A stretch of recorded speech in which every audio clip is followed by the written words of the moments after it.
Oh, hello and welcome to Visual Radio.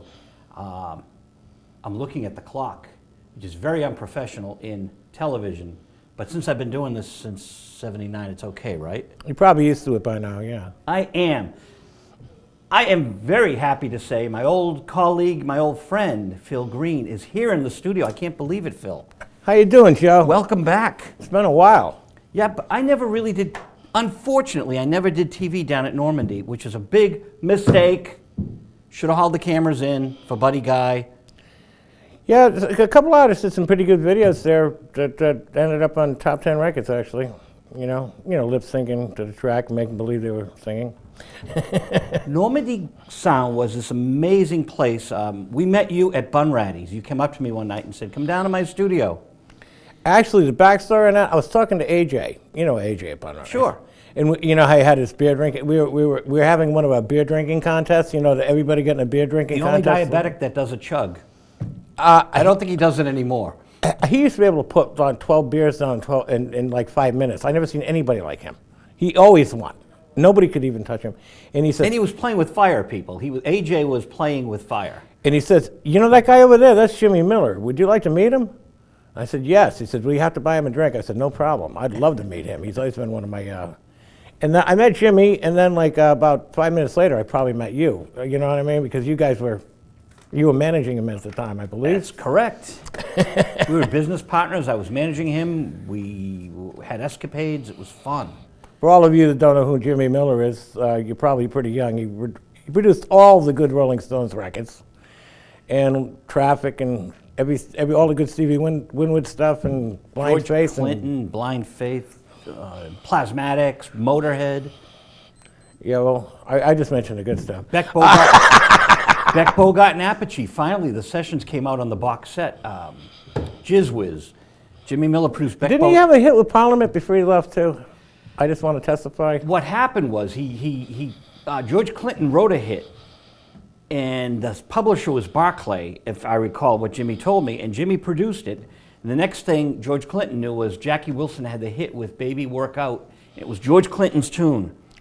Oh, and the publisher just slid it over to Jackie Wilson, and George couldn't do anything because he was unknown.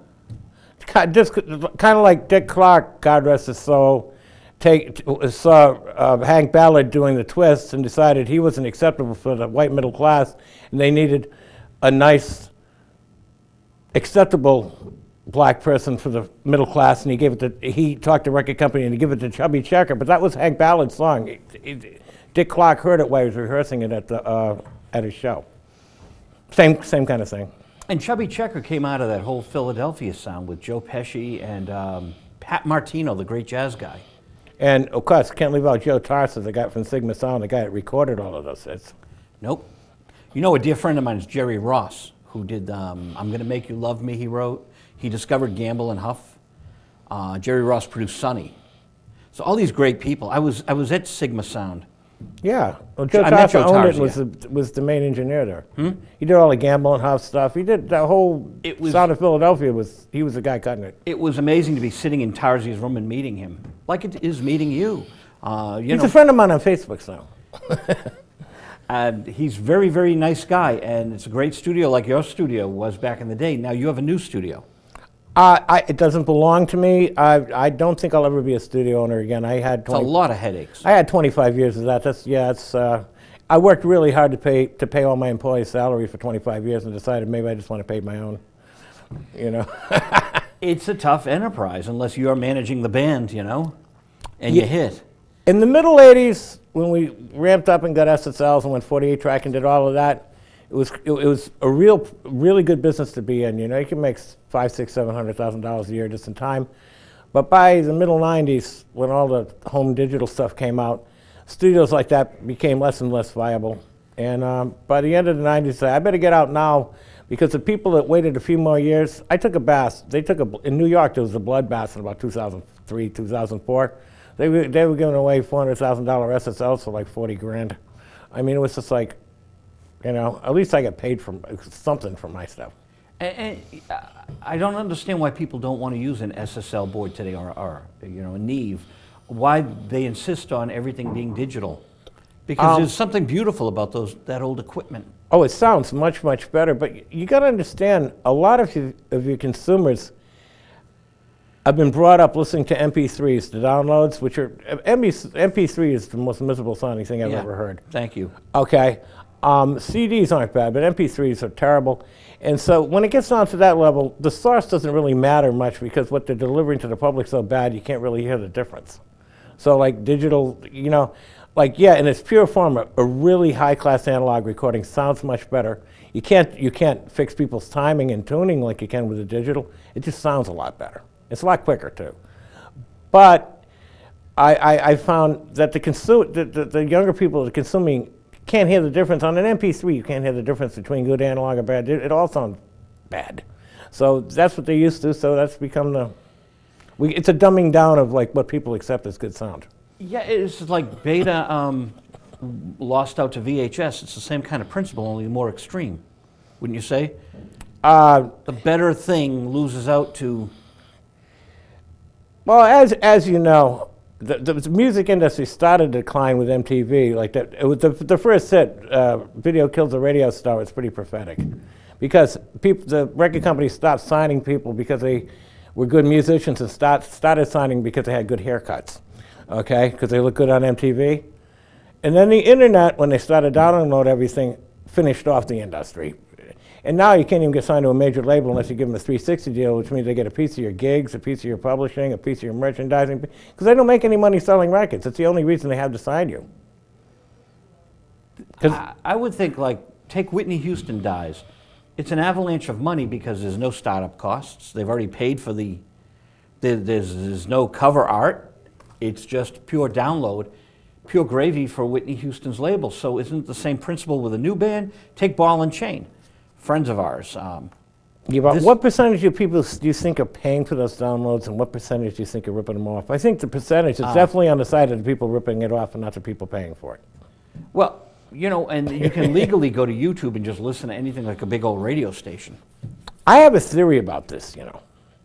You know, if you put a video on that says copyright infringement is investigated by the FBI and is punishable by up to 5 years in jail or a $250,000 fine. Well, those same laws apply to ripping off music. Except, as you know, in the history of the U.S. federal government, they've always found the rock and roll to be a very bothersome, troublesome. They think we're a bunch of troublemakers going to tear down the government. So they just decided not to enforce that particular law, in my opinion, because the problem was solving itself. The industry is killing itself. I have another opinion. The film industry is so powerful that if someone rips off movies, the hammer comes down. The RIAA picks and chooses whom they want to go after. They just got that guy in New Zealand, Mega Uploads. They say he's going to do 20 years. Okay. But they did selectively make an example out of somebody. They don't.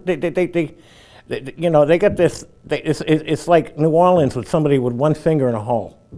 You know, you got these hundreds of thousands of gallons coming over a second, and somebody's got a finger in one little hole. That's what that. They don't have to get the people who download the stuff.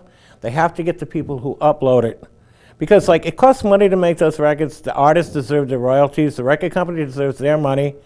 And the record companies aren't going to give anybody any real money to record records, and so the quality of records are going down dramatically because nobody has any budgets. I mean, it's just a chicken and egg kind of circular thing that just keeps getting worse and worse and worse. So what you got are self-financed, low-budget records, and everybody now, you know, back in the old days, the only people who had records were really good bands who were good enough to get signed by a major deal.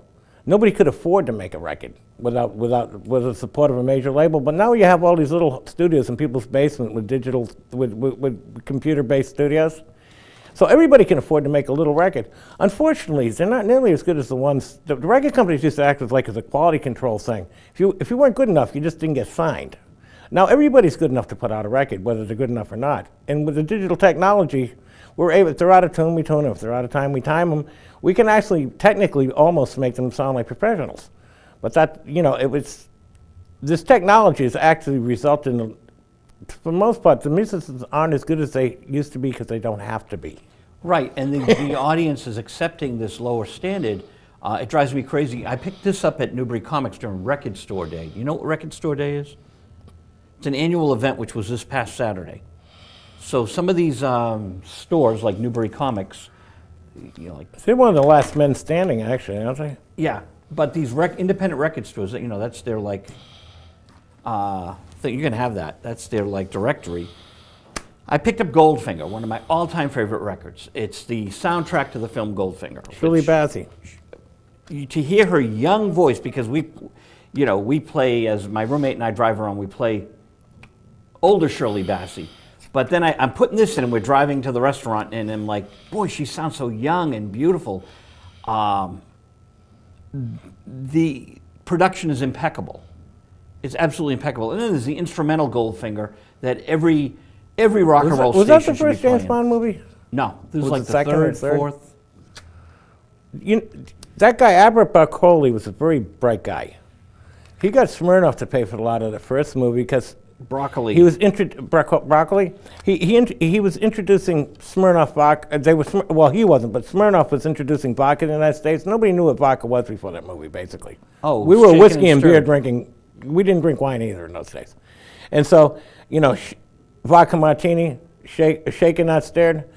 Up until that point, there was no such thing as a vodka martini. Now there's nothing but vodka martinis.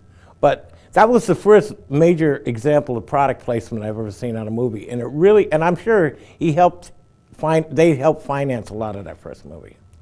Fascinating. Which was, Because that's I think what it they was broke. Dr. That's No. what they broke vodka. That's how they broke it to the American public. I think it was Dr. No, and then there was another one, You Only Live Twice, and then Goldfinger, I'm not sure. I forget the chronology because it's just all a big quantum leap thing where they just have them running all the time on TV. Yeah, but I think that was number 3. Smirnoff hooked up with Broccoli, as you say, and That's what I call him. Broccoli. he's a very, very smart man. Now, his stepson writes and produces a lot of the movies. His stepson is the son of the original Batman from the serial movies. Really? Not Adam West, but the original Batman that played the first 1940 serial is the son. The wife then married Broccoli.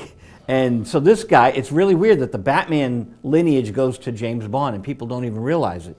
It's fascinating stuff. They've made a fortune with it. These recordings are brilliant. I got this for $4 at Newbury Comics. You know what's another brilliant James Bond soundtrack? Is Paul McCartney and George Martin, and not particularly in that order either. The Live and Let Die soundtrack is amazing. That's George Martin and Paul McCartney was always pretty deadly together anyway. Yeah. But that is some of that modern classical orchestration that George Martin does behind that stuff is some of the most brilliant stuff I've ever heard on a soundtrack. Now see, you're going to make me go out and get the whole record because, of course, I bought the 45. You know exactly the one I'm talking about. Yeah. That's a Oh, yeah. great record. Yeah, the 45 is good. 73, I think. Yeah, I think you're right. You're absolutely right. And that was a fun. That was was Duran Duran the only one to go to number 1, or did McCartney go to number 1 with Live and Let Die? I forget. I don't know, but he was in the top 5 for sure. All right, so First time I heard that was in Vern Miller, the bass player from Barony Remains' living room when he lived in Fox Point in Providence. He played that for me. And we're going to talk about Vern Miller and Sparrow and Jimmy Miller, but we're just opening the show up with some fun. I want to continue a little bit because you're talking about downloading and stuff. I'm finding a refugee for we musicians of these British magazines, which have some American stuff in them now, so they know that people in America are buying them. They've got this Small Faces CD on the front, and Steve Marriott, who I thought was great, saw him with Humble Pie. I thought Steve Marriott was absolutely great. So now the music that we love, Phil, is still showing up. I mean, look at this. Look at this stuff here. Is showing up in the British rock magazines are just the most influential and still the best. The British have educated the Americans to their own music to a large extent. Yeah. I saw this interview with B.B. King. He said, I'd still be playing on the Chitlin circuit if it wasn't for people like Eric Clapton. He said, they said, they always put him down for ripping off black culture. He said, God bless him. I'd still be a poor man playing in the Chitlin circuit if it wasn't for Eric Clapton. That's what B.B. King's opinion was on the whole thing. They've educated us to our own black musical heritage to a certain extent. So I'll segue into the Rolling Stones, who, of course, loved They're black on the top records. of they're the very top of the heap. Of people that were obsessed with black records. So isn't it fascinating that after their British producer, they would get a British emigre from Brooklyn, New York. Well, he was American. That was on his side to begin with, because they liked any. They did the second album at the Chet Studios in Chicago. I mean, they were totally. If it was American, it was cool. They had no use for British music as it went. So as they were making Satanic Majesty's request, and as Jimmy said, everything was falling apart for them. Yeah, that was a left turn for them. Even though there's some high points of that record I like a lot. Dandelion, She's a Rainbow. Yeah, let's put it this way. I'd rather listen to Jumpin' Jack Flash or Honky Tonk Woman than I would Ruby Tuesday. I love Ruby Tuesday. I love them both. I love them both. I think Ruby Tuesday is amazing, but I like Jimmy's stuff much better. Jimmy walks in, this American producer is producing Traffic. Mick Jagger walks into the Traffic session. Jimmy gets the phone call, the rest is history. Then years later... Remember the song that Stevie Wonder was doing? Give Me Some Lovin'. I still think that's the best single he ever put out. Matter of fact, you know when Higher Love was a hit? Yeah. There was a DJ in Providence. I was listening to radio. This is right when I was doing the New Kids. You know, right around, that late 80s thing? Yeah. And it came on the radio, and it was a top 10 single. And then the DJ, right after it, played Give Me Some Lovin', and it buried it. And the DJ just sarcastically said, yeah, he's gotten a lot better in the last 30 years. Stevie Wonder. I loved Higher Love. I really liked it. Yeah, but A.B. would give me some loving sometime. Well, that kid was young. He was something. He was 14, 15 years old. It was ridiculous. He was a 15 or 16-year-old white kid that sounded like a black guy from a 40-year-old black guy from Alabama. I mean, how often do you find that? And Jimmy Miller co-wrote I'm a Man. So we'll fast forward. Phil invites Jimmy and I down to Normandy Sound. So my band had rehearsed for like weeks on a couple of songs.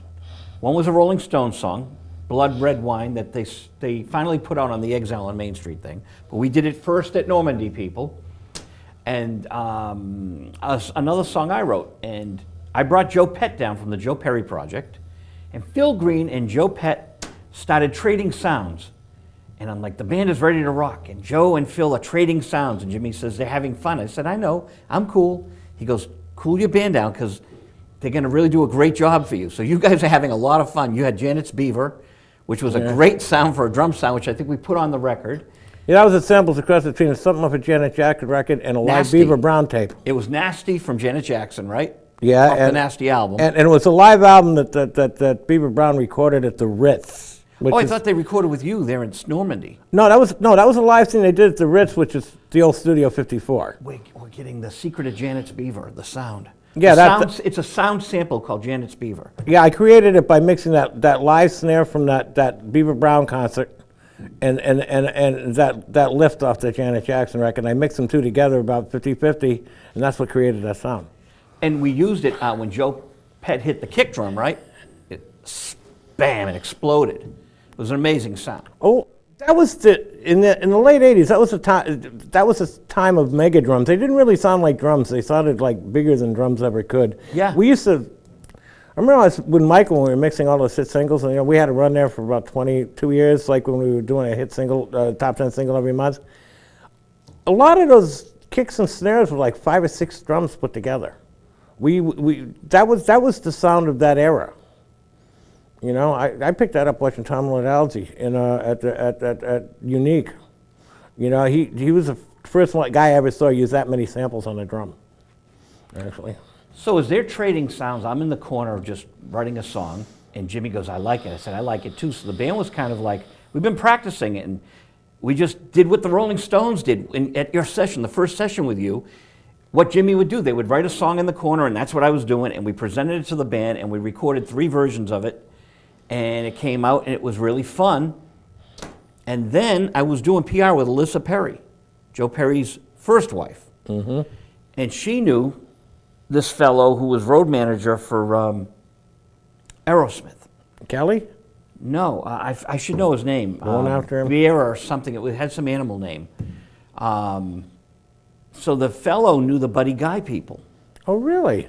So I get this big package in the mail with letters from Stevie Ray Vaughan and Eric Clapton and Jeff Beck and Carlos Santana and Nils Lofgren and Ronnie Wood, all endorsing Buddy Guy and wanting to do a record with him. So Jimmy and I said, this is unbelievable. You know, Jimmy Miller, Buddy Guy, what a combination, right?